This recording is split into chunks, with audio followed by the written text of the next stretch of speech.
বেলঘরিয়ার রথতলা শ্রী শ্রী জগন্নাথ মহাপ্রভুর মন্দিরে সাড়ম্বরে পালিত হলো কলস যাত্রা।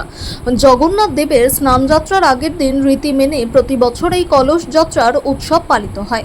এবছরও ভক্তি ভরে এবং তুমুল উৎসাহ উদ্দীপনার মধ্য দিয়ে প্রচুর মানুষ অংশগ্রহণ করলেন এই কলস যাত্রা উৎসবে।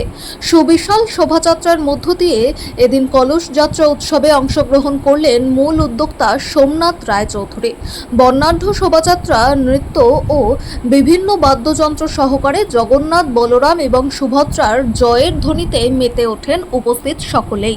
আমার মনে হয় প্রভু যখন রাস্তায় নামে তখন সমস্ত বাধা বিপত্তি নিষ্পত্তি হয়ে যায়। তো আবার প্রভু রাস্তায় নামছেন, প্রভু স্বয়ং রথে বিরাজমান হবেন এবং আনন্দের দিন। সেই দর্শনে, সেই আনন্দে আমরা আবার সবাই রাস্তায় এসেছি।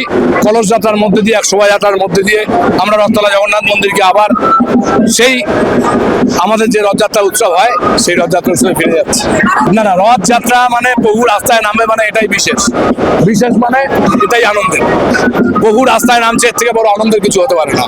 বিশেষত্ব যদি খোঁজেন তাহলে মেলায় যেতে হবে। বিশেষত্ব খুঁজলে যেখানে খেলা হয়, মেলা হয়, সেই সব জায়গায় যেতে হবে।